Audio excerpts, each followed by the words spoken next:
YouTube.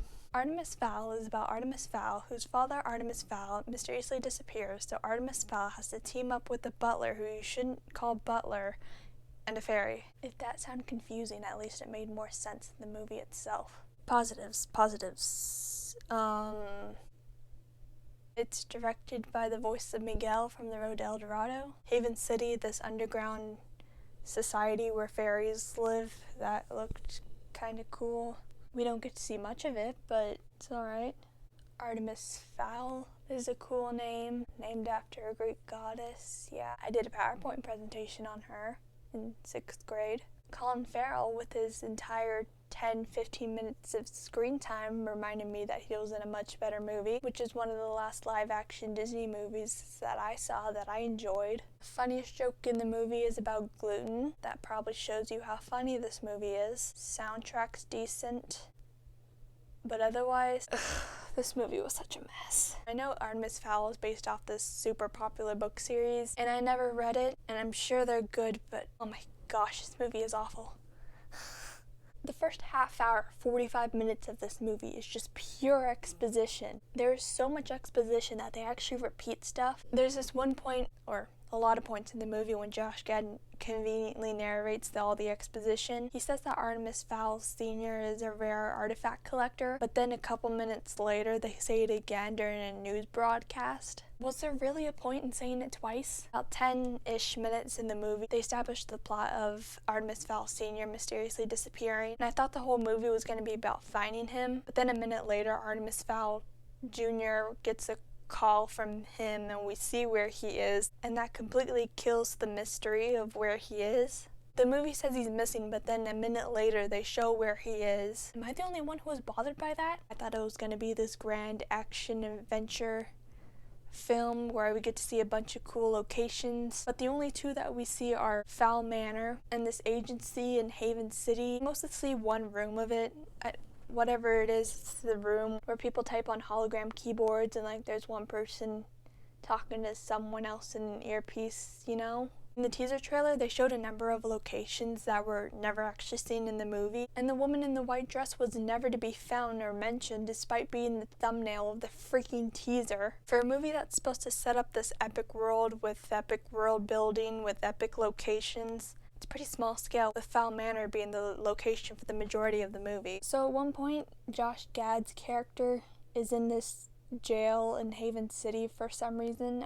I never understood that. And he's in there with trolls, and for some reason they firebend. I don't think that's ever explained, but Josh Gad pretty much kills them, and they get the same fate as Sparky Boom Woman from Legend of Korra. And by the way, Haven City is supposed to be really advanced when it comes to technology, but they still have wired earbuds. I mean, yeah, I have them too, but that's not the point. And don't even get me started on the McGuffin of this movie, the Aculos. The reason why I know it's called the Aculos is because they say it 20 times during the movie, so I can't forget. It's a shiny acorn for some reason. That's probably explained in the books, I don't know. So there's this other character named Holly, who's the fairy that Artemis Fowl Jr. teams up with. Her main plot is her trying to clear her father's name because he's a criminal or something. And when Holly and Artemis first meet, Artemis is kind of racist or has a prejudice against her because fairies can brainwash humans. And after 5 minutes of them bickering, he's like, hey, can I trust you? And they become friends even though they don't have any chemistry? I'm sorry, what? Oh my gosh, there were so many questionable shots in this movie. There's one scene when Judi Dench is... Oh yeah, did I forget to mention Judi Dench is in this movie? Dame Judi Dench. Her character, who's the commander of the fairies, she comes with her crew, flies to Fowl Manor. There's a shot of her in her ship thing, and she looks directly at the camera. It's not like she's looking out in the distance that happens to be from our perspective. She's literally facing this way, and then she looks directly at the camera. I don't know if she was breaking the fourth wall, or... It was so weird. Oh my gosh, some of the slow-mo shots are absolutely insane. There's a scene in the agency place in Haven City where someone's tapping on one of the hologram keyboards, and for some reason it's in slow motion, even though all the other shots were in regular motion, whatever it's called. There's another shot when Holly's holding the Aculos, and the camera's spinning while the Aculos is glowing. Camera's zooming in at random points while it's spinning around.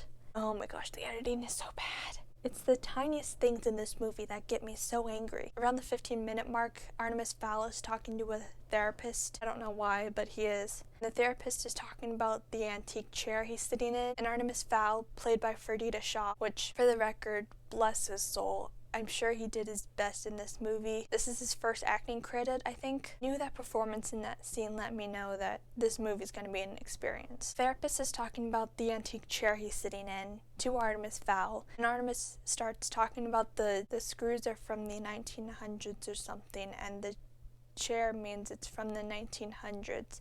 That means your grandfather is duped. Trust me, that's how he was acting in that scene, I swear. And then the therapist is like, Artemis, you're lashing out at me.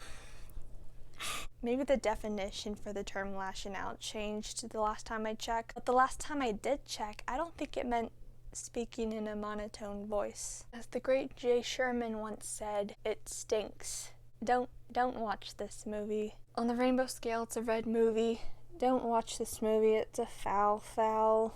However, I can end this video with a recommendation. If you want a movie that's about a young boy and his distant father, with a mom nowhere to be found, living off the coast of Ireland with a lighthouse, handles the exposition and explanation of Irish mythology a million times better, and has gorgeous visuals and a much better soundtrack, just watch Song of the Sea. It's a much better movie than Artemis Fowl, Criminal Mastermind, or whatever. It's on Netflix if you want to give it a watch. I'm sure you'll have a much better time with this. If you like this review of a thing that's, I guess, cinema, be sure to comment, like, subscribe for future movie reviews. I'm sure I'll be able to talk about a lot more movies of higher quality sometime in the future. And I'm never gonna get that visual of Josh Gad stretching his mouth to an ungodly size out of my head.